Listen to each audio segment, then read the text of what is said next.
Bonjour et bienvenue sur la chaîne de la boutique en ligne Loupation. Je suis ravie de vous retrouver aujourd'hui pour une toute nouvelle vidéo où je vous propose de réaliser cette jolie suspension murale.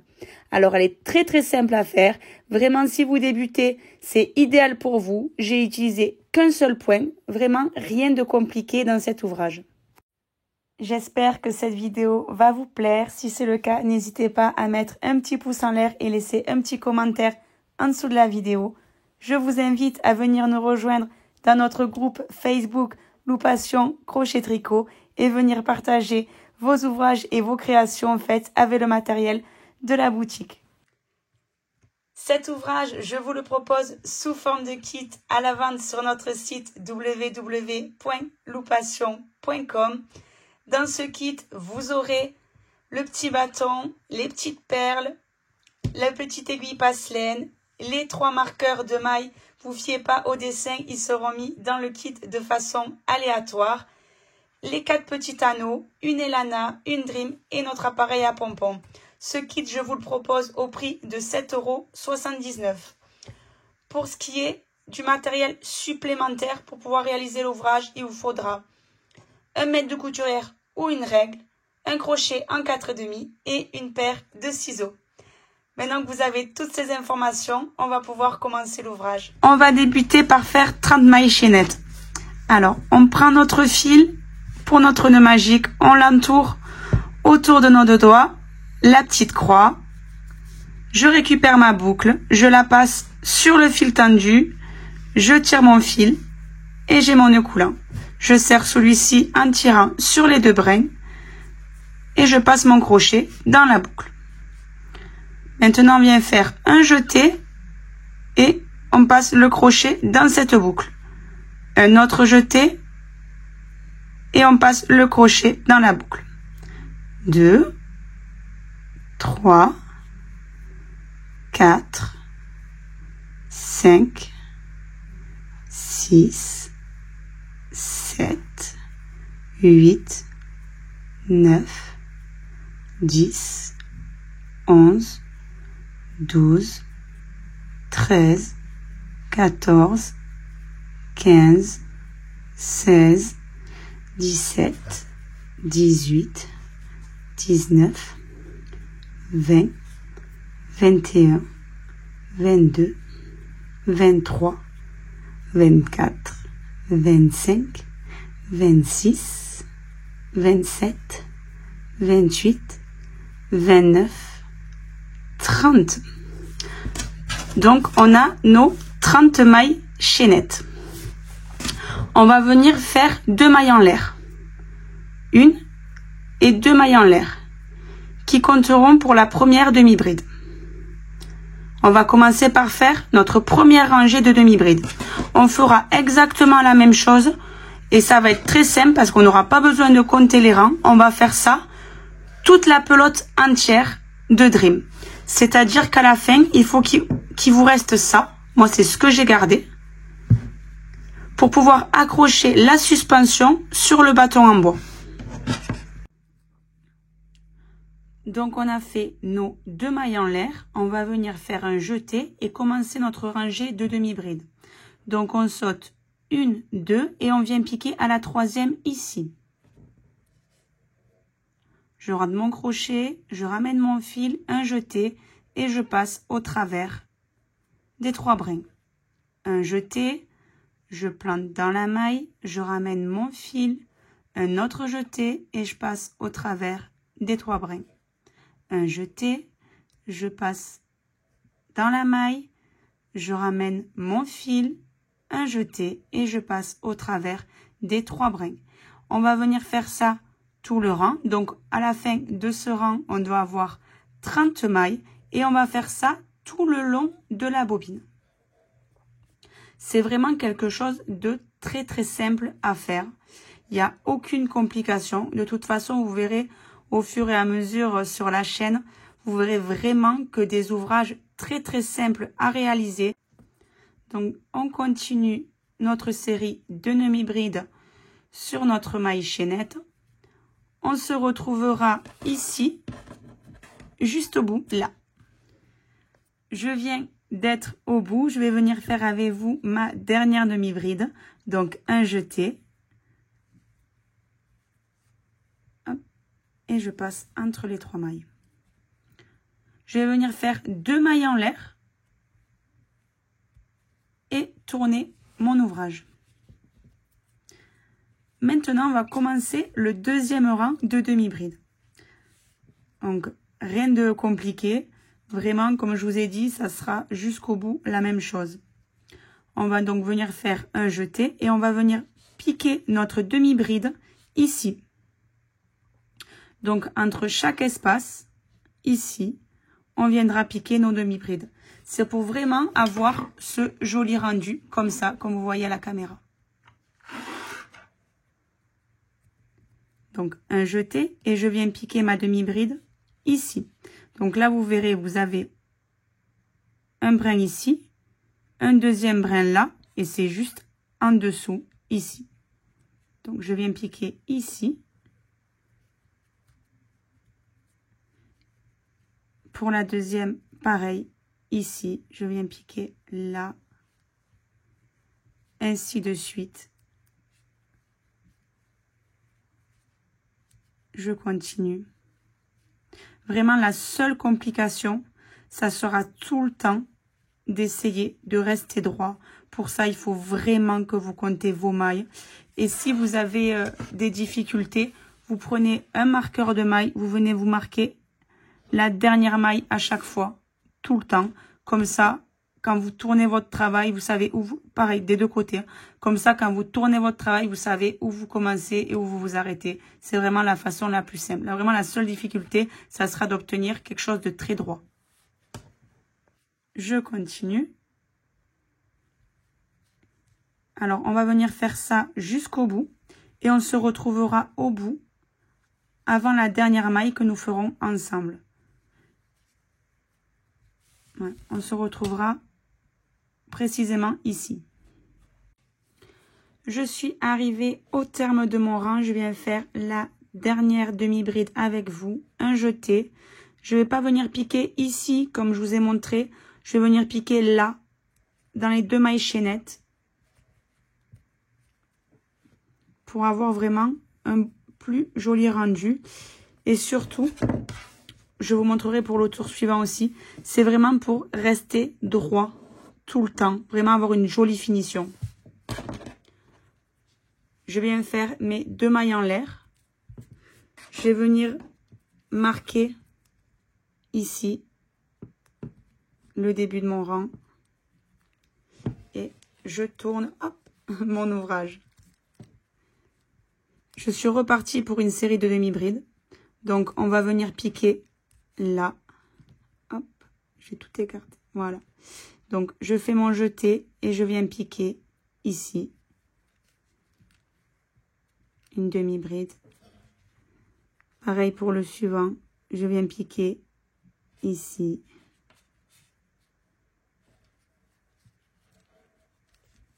Ainsi de suite. Toujours entre.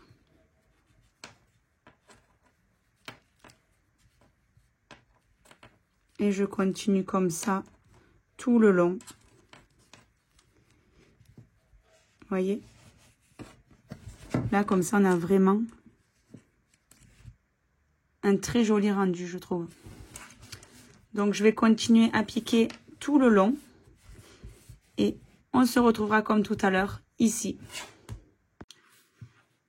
Je suis arrivée au bout de mon rang. Et comme tout à l'heure, au lieu de venir piquer ici dans le trou, je vais venir piquer ici.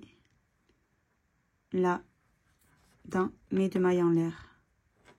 Du rang précédent. Donc, je viens piquer ici ma demi-bride. Là, déjà, on commence à voir. Hop, je vais me mettre dans votre sens, ça ira mieux. On commence à voir que ça va être droit. On est reparti par 2 mailles en l'air. On vient faire comme tout à l'heure. On va venir marquer le départ. Comme ceci. Et on va tourner notre travail. Et on est reparti avec nos demi-brides. Comme je vous ai dit, on va faire tout ça tout le long. On va faire tout ça tout le long, que des demi-brides de la pelote entière, vraiment toute la pelote. À la fin, il faut vraiment qu'il vous reste à peu près, on va dire, il doit me rester quoi, 2 mètres, à peu près 2 mètres de fil pour pouvoir venir coudre avec notre aiguille passeline, notre petit bâton. Mais vraiment, il n'y a rien de compliqué. On peut vraiment se faire une petite déco sympathique quand on est débutant et très rapide. C'est ça que j'aime bien. C'est moi, c'est ce qui me plaît le plus dans le crochet. C'est quand on vient faire des ouvrages et que on peut les avoir dans la journée. Par exemple, moi, je travaille beaucoup la semaine, le week-end aussi, mine de rien. Mais j'ai peu de temps et c'est vrai que j'essaye de me trouver toujours des ouvrages très rapides à faire et du coup, de trouver le moyen de vous les partager aussi. Donc là, j'avais envie de déco en ce moment. C'est sûrement l'arrivée du printemps. J'avais envie de faire quelque chose de sympa pour décorer mes murs. Et du coup, ben, je me suis dit que j'allais proposer ça en kit. Voilà. On se retrouve au bout du rang pour la dernière fois de ces demi-brides. Et après, je vous laisserai continuer tout le long toute seule. Je suis au bout et là, ça va être très simple. Là où on est venu piquer le marqueur, par ailleurs, je vais l'enlever ici. Eh bien, on va venir faire notre dernière demi-bride, comme ceci. Et on repart avec nos 2 mailles en l'air. Là, on va beaucoup mieux de ce côté. Ça va vraiment être très droit. Donc, comme je vous ai dit, on fait toute la pelote tout le long en demi-bride. Arrivé au bout de la pelote, on se retrouve. On vient de finir toute notre pelote. Il nous reste à peu près nos 2 mètres de fil. On va venir faire une dernière maille en l'air comme ceci. Et on va venir couper. Comme ça. Alors, ce qu'on va faire, on va prendre une petite aiguille passe-laine. Donc, on va venir coudre notre fil ici, derrière les mailles, comme ceci. Voilà.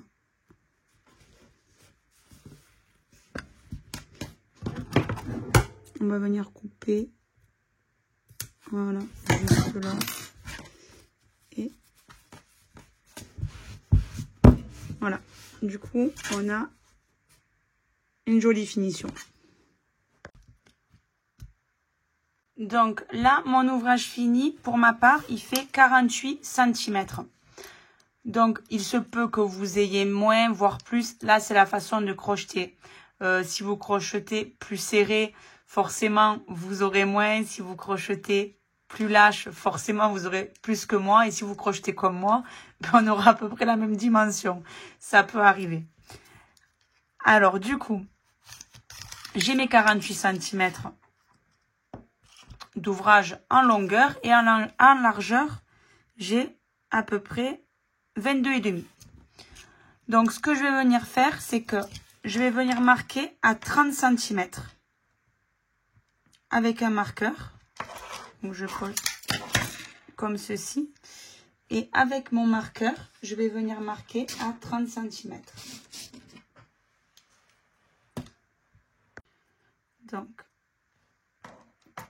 30 cm. Voilà. De chaque côté, je vais venir marquer mes 30 cm. Alors, pour marquer l'autre côté, pour être sûr d'être droit, vous pouvez vous servir d'une règle. Comme ça, hop, voilà, je vous montre. Comme ça, vous serez bien en face de votre marqueur si vous n'êtes pas très sûr. Donc, prenez votre règle, vous mettez bien droit. Et venez marquer l'autre côté.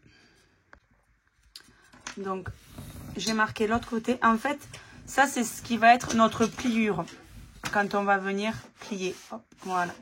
Donc là, on va venir du coup plier à l'endroit où on a posé les marqueurs. Donc, la pliure se trouvera ici. Voilà. Notre ouvrage plié. Ce que je vous propose de faire aussi, c'est pour bien marquer la pliure ici. Moi, je vais mettre un petit coup de fer, pas chaud, avec un torchon dessus, évidemment. Mais vraiment pour bien marquer la pliure avant de venir coudre les bords et poser nos pompons, évidemment. Comme ça sera beaucoup plus joli et mieux marqué. Alors maintenant, on va venir s'atteler à venir coudre nos bords ici, de chaque côté. Donc on va prendre quelques mètres, non quelques mètres c'est beaucoup, quelques centimètres parce qu'il ne reste pas beaucoup de fil. On va venir prendre quelques centimètres, voilà, à peu près cette longueur. Alors je suis en haut de mon vide-poche. Je vais venir caler mon fil ici, donc j'ai dit là, je viens mettre mon fil, donc en fait voilà, ça va être en face, donc ici je vais venir le bloquer en faisant, voilà, j'ai bloqué mon fil en faisant un autre point. Et là, je vais venir, j'espère qu'on voit bien, coudre comme ceci dans les bords, bien face à face. Donc là, je prends vraiment au bord, derrière aussi, ici, vraiment.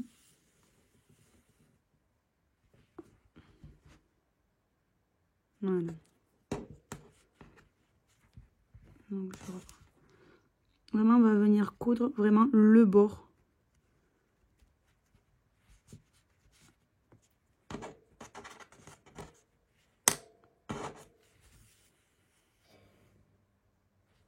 Voilà.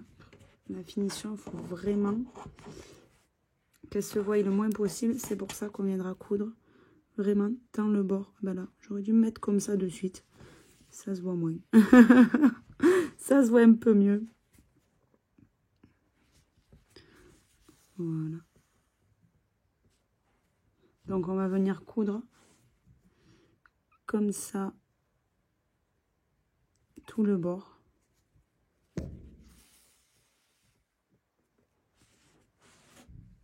Jusqu'ici, tout en bas. On se retrouve en bas. Alors j'arrive au dernier point tout en bas. Je vais venir faire un croisement, rentrer mon fil à l'intérieur, le récupérer bien dans l'angle, voilà. Je vais venir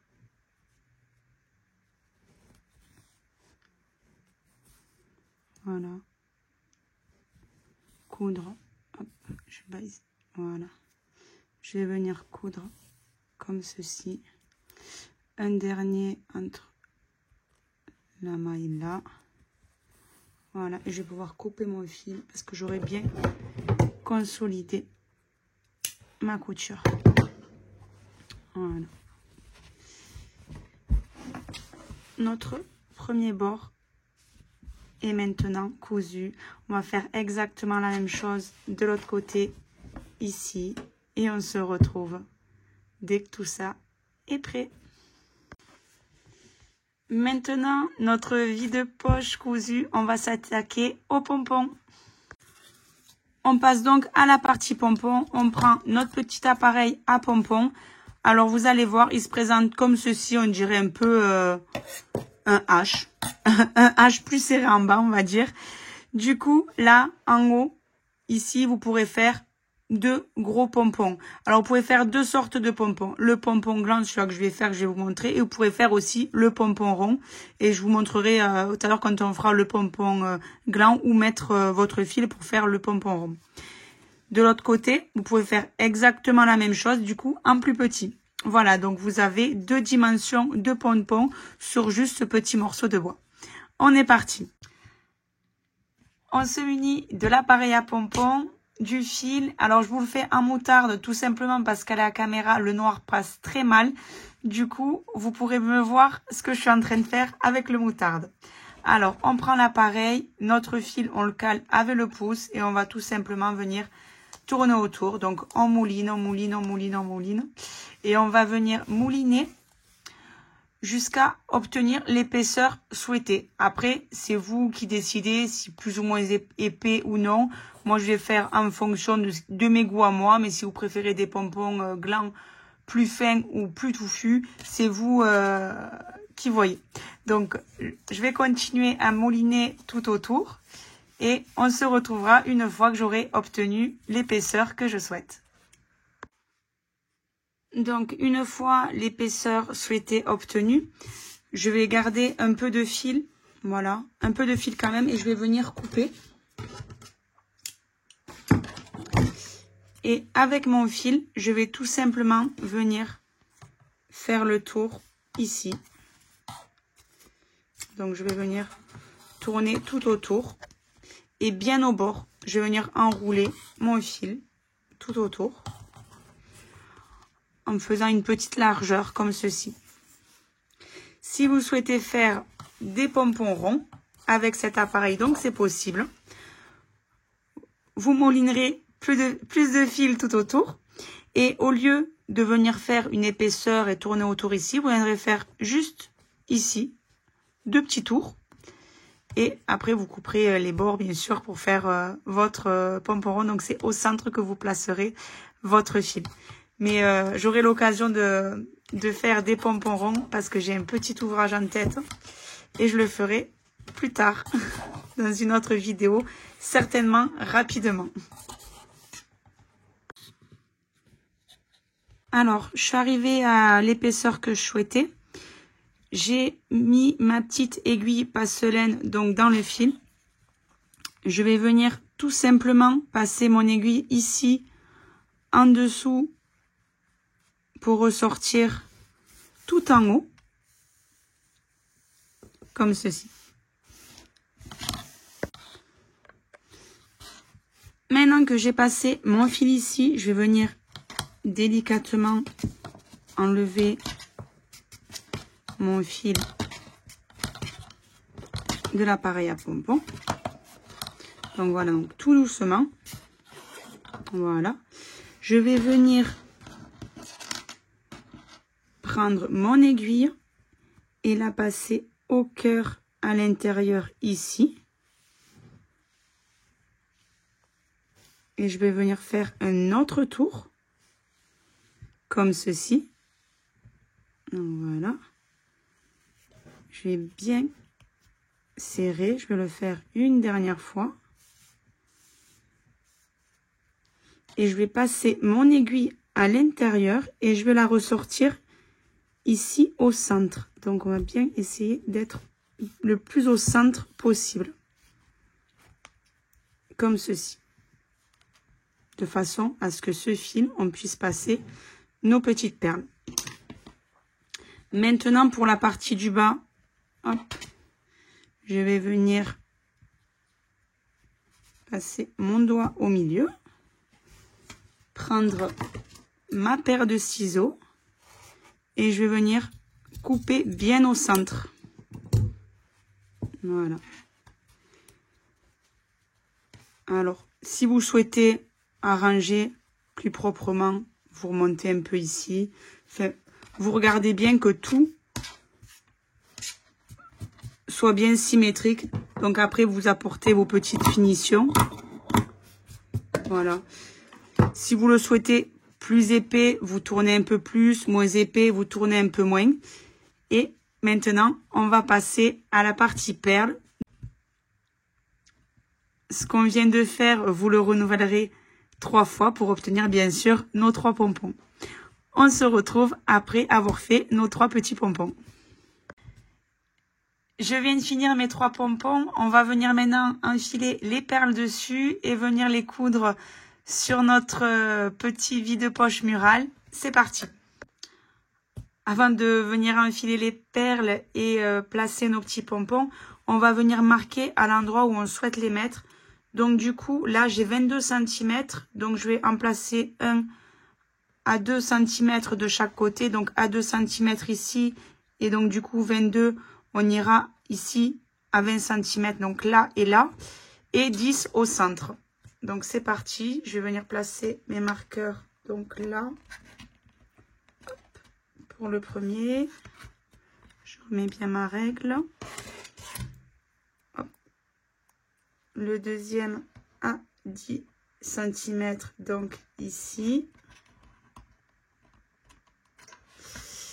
Et le troisième à 20 cm, ici. Mes marqueurs sont maintenant placés. On va venir mettre l'ouvrage de côté ici. Et on va passer aux petites perles. Donc du coup, je prends mon premier pompon. J'enfile l'aiguille dans le fil qui pend du pompon. Je vais venir donc prendre une première perle dorée, comme ceci, que je viens donc enfiler par l'aiguille, et une deuxième perle naturelle. Et je vais tout simplement venir coudre mon pompon à l'endroit où j'ai mis les marqueurs. Alors ça va être très simple, on va venir planter l'aiguille. On a marqué ici, notre pli est juste là, on le voit, il est bien marqué. Et on va venir planter à l'endroit du pli ici notre aiguille, la récupérer à l'intérieur de la poche ici. Hop. Et on va venir la faire repasser. Voilà, donc on l'a récupérée. Et on va venir la faire repasser comme ceci de l'autre côté. Donc voilà. Et on va la passer tout simplement dans les perles et au cœur du pompon. Et je vais venir récupérer mon aiguille ici au cœur du pompon. Comme ceci.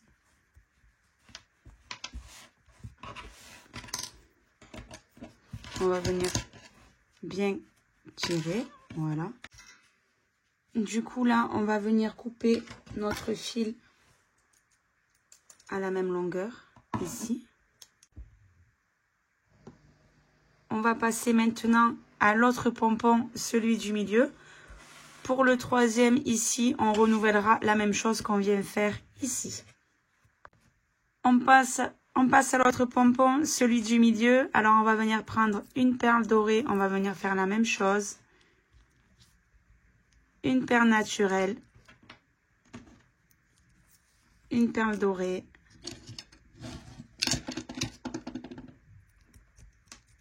une perle naturelle et une perle en métal doré.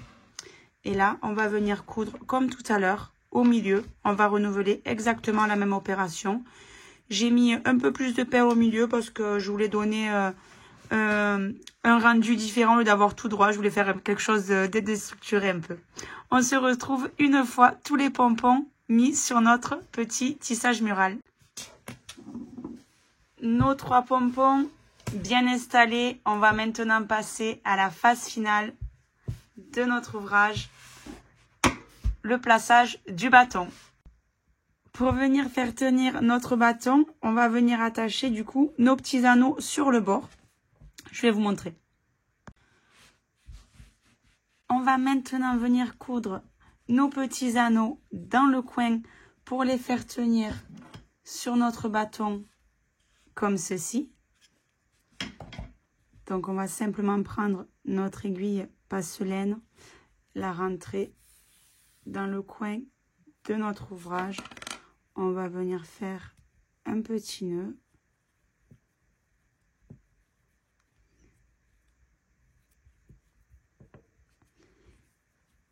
Après, une fois votre anneau installé avec l'aiguille passeline, on viendra le cacher ici. Vous viendrez le cacher là, derrière les mailles. Donc, on prend notre anneau. On va venir passer l'aiguille dedans. Et on va venir le coudre tout simplement dessus, de côté, comme ceci. Voilà.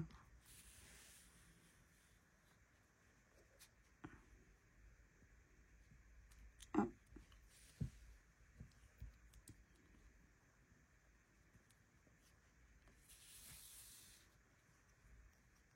Voilà. Et on viendra cacher tous les petits fils disgracieux, là, comme je vous disais. Et on fera ça de l'autre côté aussi.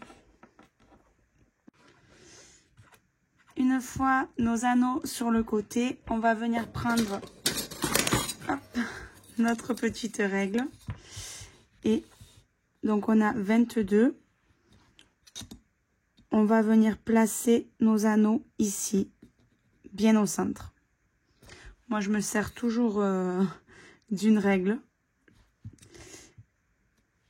Hop. Les deux derniers, on va les placer ici. Donc, vous prenez bien votre règle et vous mesurez bien à l'endroit où on va passer les deux anneaux centraux. Alors, pour celles qui souhaitent faire les petites attaches de couleur noire, c'est possible aussi, même ici. Moi, j'ai fait toute unie de même couleur, mais c'est vrai que j'aurais pu le faire en noir aussi pour faire ressortir les petits pompons en bas. Donc, pour accrocher l'anneau, vous allez prendre votre anneau, votre fil plié en deux. Le milieu de votre fil, vous allez le passer dans l'anneau. Vous allez ouvrir la boucle et passer votre fil à l'intérieur. On va faire un nœud coulant, voilà, comme ceci sur l'anneau. Et après, on va venir tout simplement enrouler de chaque côté le fil en faisant bien attention que la dimension soit bien égale. Sinon, vous allez avoir quelque chose au mur comme ça ne sera pas très esthétique. Donc, on viendra enrouler comme ceci et vous finirez par faire un nœud que vous couperez, vous ferez un nœud simple que vous couperez à ras et vous tournerez votre fil comme ceci pour cacher le nœud derrière pour qu'il ne se voie pas. Voilà, on se retrouve une fois fini. Voilà, l'ouvrage est terminé. Je viens de l'accrocher au mur. Je voulais vous montrer une vue accrochée sur un mur. Merci beaucoup d'avoir suivi cette vidéo. Je vous dis à très bientôt dans une prochaine.